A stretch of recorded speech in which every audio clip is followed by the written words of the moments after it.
Selamat pagi, selamat bertemu kembali. Salam Pramuka, salam sehat selalu. Anak-anak, pada kesempatan saat ini, saya, Ibu Ika Penny Sulih Damarati, sebagai guru SMK YPPK Pare, mau menyampaikan materi MPLS tentang kepramukaan. Saya awali dari pengertian pramuka. Menurut Kementerian Pendidikan dan Kebudayaan Republik Indonesia tahun 2014, pramuka adalah proses pendidikan yang menyenangkan bagi anak muda yang dilakukan di luar lingkungan sekolah dan di luar lingkungan keluarga dengan tujuan, prinsip dasar dan metode pendidikan tertentu. Selanjutnya, bagaimanakah sejarah pramuka di Indonesia? Sejarah kepramukaan di Indonesia ini dibagi dalam 3 periode, yaitu dimulai dari masa penjajahan Belanda. Kemudian periode yang kedua pada masa penjajahan Jepang. Dan periode ketiga adalah pasca kemerdekaan negara Republik Indonesia. Pada masa penjajahan Belanda, inilah awal mula kegiatan kepramukaan di Indonesia. Jadi, pada saat penjajahan Belanda inilah mulai diperkenalkan kegiatan kepramukaan di Indonesia. Kemudian, memasuki penjajahan Jepang di Indonesia.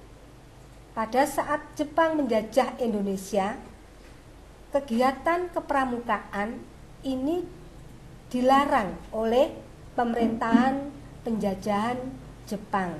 Sehingga pada waktu itu generasi muda mengalihkan kegiatannya dengan ikut misalnya kegiatan pembela tanah, air, dan lain sebagainya.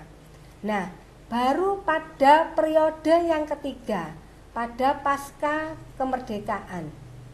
Pada pasca kemerdekaan inilah kegiatan kepramukaan di negara kita mulai berkembang. Dan secara resmi, gerakan kepramukaan di Indonesia itu diawali dari tahun 1961. Hal ini merujuk kepada keputusan Presiden Republik Indonesia nomor 112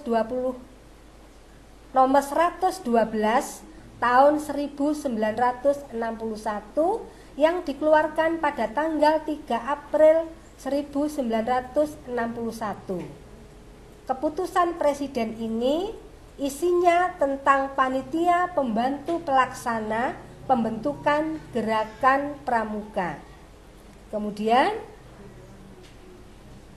organisasi kepramukaan yang dulu disebut dengan organisasi kepanduan ini diperkenalkan secara resmi kepada masyarakat Indonesia pada tanggal 14 Agustus tahun 1961. Tidak lama setelah Presiden Republik Indonesia memberikan anugerah Panji Gerakan Pramuka melalui keputusan Presiden Republik Indonesia nomor 448 tahun 1961. Sejak saat itulah setiap tanggal 14 Agustus dianggap sebagai hari ulang tahun Gerakan Pramuka dan kita peringati setiap tahun hingga pada saat ini. Tujuan kegiatan kepramukaan ada 3 tujuan. Yang pertama, untuk membentuk karakter atau kepribadian dan akhlak yang mulia para generasi muda, menanamkan rasa cinta tanah air dan bangsa di dalam diri setiap generasi muda. Kemudian tujuan yang ketiga, menggali potensi diri dan meningkatkan keterampilan para generasi muda sehingga menjadi individu yang bermanfaat bagi masyarakat dan negara. Kemudian fungsi kepramukaan ada 3 fungsi. yaitu fungsi kegiatan bagi generasi muda, fungsi pengabdian bagi orang dewasa, dan alat bagi organisasi dan masyarakat. Yang pertama, kegiatan bagi generasi muda. Jadi setiap generasi muda itu pasti membutuhkan kegiatan yang menyenangkan dan sekaligus mendidik agar para generasi muda ini menjadi individu yang lebih baik. Kegiatan tersebut harus berupa kegiatan yang menghibur, menyenangkan, mempunyai tujuan, sehat, dan terarah. Kemudian tujuan yang kedua, pengabdian bagi orang dewasa. Melalui kegiatan pramuka inilah setiap orang dewasa dapat membaktikan dirinya secara sukarela demi untuk mencapai tujuan kepramukaan bagi orang dewasa. Tujuan yang ketiga, yakni sebagai alat bagi organisasi dan masyarakat. Jadi dalam perkembangannya, pramuka memiliki peran sebagai alat untuk memenuhi kebutuhan atau tujuan masyarakat dan organisasi kepramukaan. Jadi maksudnya di dalam organisasi, terlebih lagi di dalam organisasi kemasyarakatan, ini kepramukaan memiliki peran. Ketika anak-anak sebagai generasi muda mengikuti setiap kegiatan kepramukaan, nah nantinya setelah anak-anak terjun langsung ke masyarakat, ini bisa mengaplikasikan, bisa menerapkan bagaimana cara berorganisasi diterapkan pada organisasi dan masyarakat.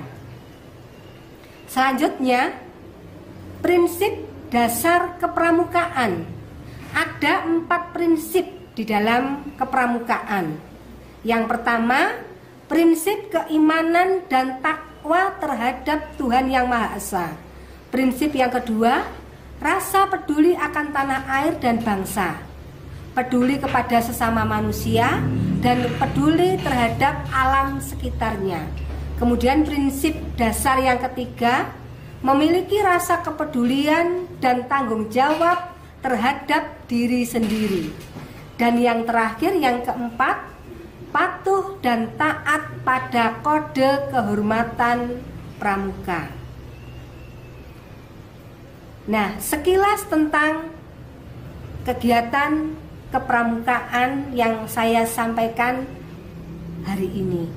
Anak-anak, nanti kita akan bertemu ketika pandemi COVID-19 sudah berlalu dari negara kita, sehingga kegiatan belajar mengajar dengan tatap muka bisa berlangsung dan kalian semua bisa berlatih kepramukaan di sekolah. Terima kasih, selamat pagi.